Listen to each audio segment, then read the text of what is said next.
자, 오늘은 서술 방식에서 이제 서술 방식을 달리해서 사건 전개 속도를 빠르게 하거나 느리게 하는 것에 대한 설명을 좀 해보려고 하는데요. 우리가 사건 전개 속도가 빠르다라는 말의 의미는 이제 서술되어 있는 어떤 내용, 양, 그 양을 쓰는데 걸리는 시간보다 그 안에서 일어난 사건이 진행된 시간이 월등히 클 때, 그럴 때 우리가 사건 전개 속도가 빠르다고 합니다. 예를 들어서 그는 그녀를 3일간 기다렸다라고 썼어요. 그러면 지금 사건은 3일이 흐른 겁니다. 그렇죠? 근데 나는 그녀를 3일간 기다렸어 라고 대화를 했어. 그럴 때 위에 있는 건 사건이 뭐냐면 그녀를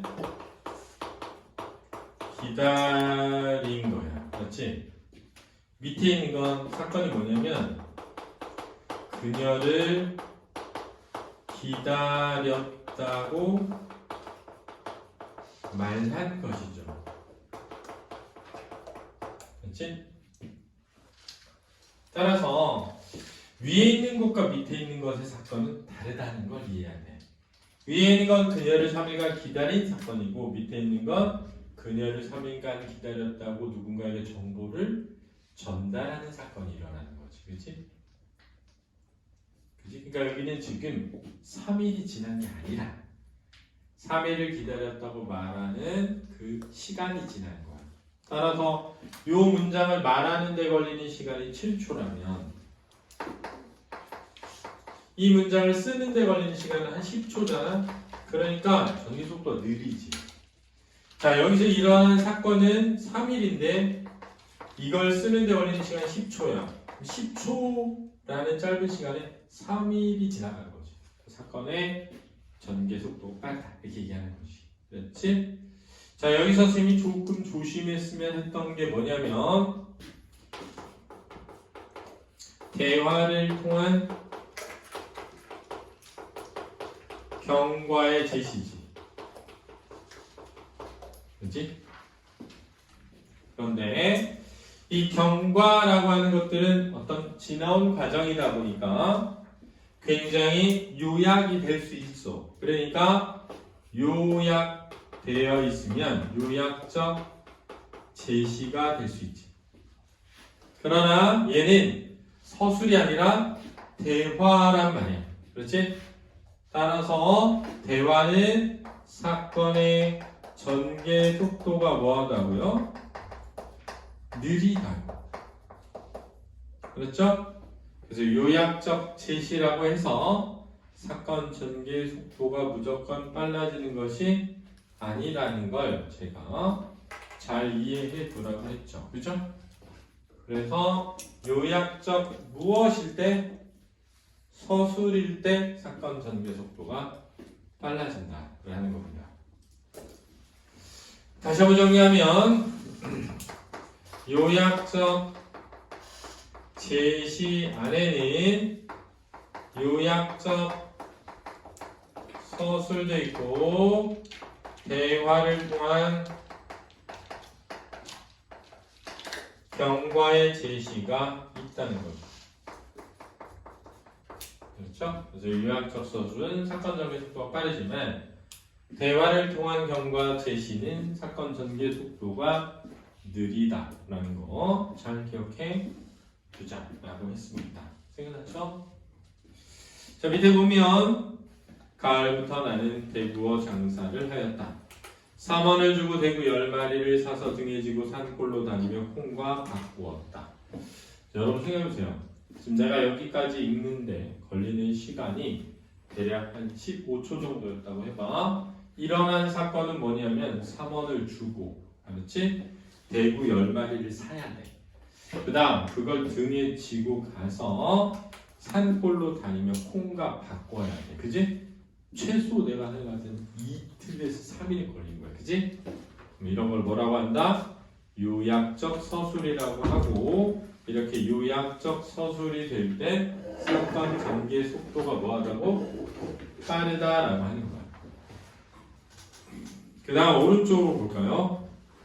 결국 그 자리가 그들의 마지막 자리였다. 그 길로 석담 선생의 집을 나선 고죽이 다시 돌아온 건 이미 스승의 시신이 입감된 뒤였다.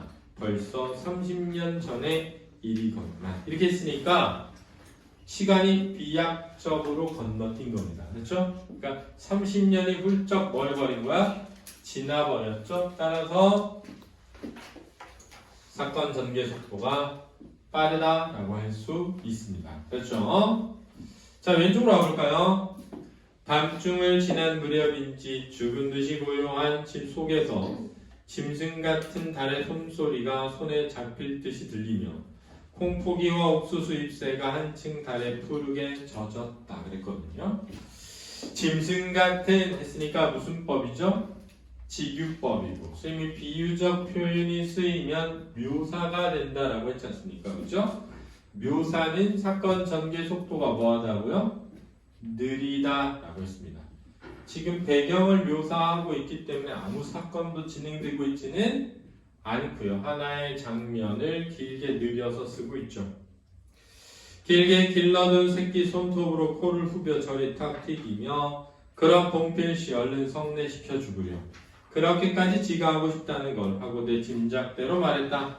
그러나 이 말에 장인은 삿대질로 눈을 부라리며 성내고 보고 계집애 년이 미쳐 자라야 할 게 아닌가 하니까 고만 벌써 이렇게 입맛만 쩍쩍 다실 뿐 아닌가. 자, 여기서 일어나고 있는 사건은 뭐죠? 지금 장인과 부장의 대화죠. 그죠? 따라서 사건이 전개되는 속도가 뭐하다? 느리다. 왜? 대화와 묘사는 사건 전개 속도가 뭐하다고요? 느리다고요. 꼭 기억해 두어야겠습니다. 자, 확인하기 문제를 풀어볼까요?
자, 풀어보죠. 저희부터. 다양한 신문 요사가 쓰인 대목에서는 사건이 느리게 진행되고 다음. 보여주기 기법은 말하기 기법에 비해 사건의 진행 속도를 빠르게 하는 데 효과적이다. X. X가 되겠습니다. 자, 여기서 이제 대화와 묘사를 뭐라고 할까요? 무슨 주기? 보여주기라고 하는 겁니다. 서술은 뭐라고 하죠? 말하기라고 한다는 것까지 알아두면 되겠습니다. 다음 페이지에 오정의 예동을이라고 하는 질문을 한번 풀어보죠.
자, 풀어보았을까요? 아직 안 됐나?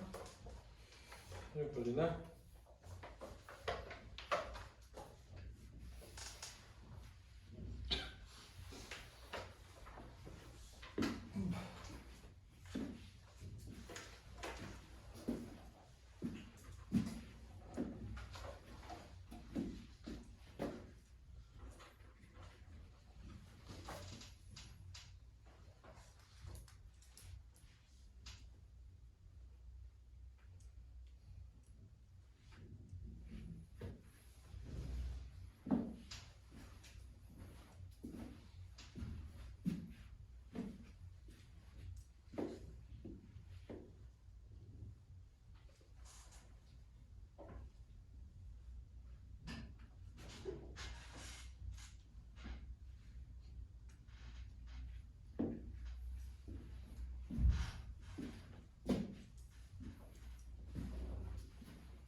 자, 그러면 한번 풀어보도록 하겠습니다. 예, 미리. 윗글의 사실상 특징으로 가장 적절한 것은 2번 이야기 내부 사실자의 자기 고백 전 진술을 통하여서 내면을 제시하고 있다. 그렇지. 그다음. 선택지 3번은 적절하지 않다. 네. 인물의 행적이 요약적으로 제시된 부분이 존재한다. 맞는 말. 네. 이 글은 1인칭 주인공 시점으로 외적 갈등이나 내적 갈등이 드러나기보다 삶에 대한 성찰이 주로 드러나는 소설이다. 맞는 말. 맞는 말이죠. 그죠? 자, 그래서 이 소설을 잠깐 보면 일단은 이제 행적이라는 말이 나오는데요. 행적이라고 하는 거 뭐냐면 행위가 남긴 흔적을 행적이라고 하는 겁니다. 그의 행적이 묘연하다라는 말은 그의 행위가 남은 흔적이 보이질 않는다라는 거야.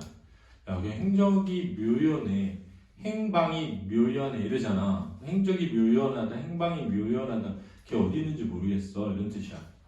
걔가 어디 있다면 그 어디 있는지의 흔적이 남을 텐데 그 흔적이 남지 않아 이런 뜻이거든요. 그죠? 그런데 이제 우리가 이 소설을 보면 대부분 자신의 생각을 요약적으로 제시하고 있다라고 할 수 있죠. 그죠? 그래서 어떤 행적이라고 할 만한 부분이 많이 나오진 않습니다. 다만 중간 뒷부분에 주부로 살아가고 있는 자신에 대해서 유행하는 시와 에세이를 읽고 TV와 뉴스를 보고 신문 2가지를 구독하면서 세상을 참고하고 한 달에 한 번 아들의 학교 자모에 참석하고 일주일에 2번 장을 보고 똑같은 거리와 골목을 지나서 한 번은 숙탕에 가고 목요일에는 재활센터에 가서 이러이러한 일을 한다. 그러니까 이 사람의 행위의 흔적은 있죠. 그러나 뒷부분에 갈등의 해결 방향과 같은 건 나와 있지가 않다라고 할 수 있겠습니다. 알겠죠? 그래서 답은 몇 번? 2번으로 해야겠네요. 자, 그럼 넘겨서 53페이지 가보겠습니다.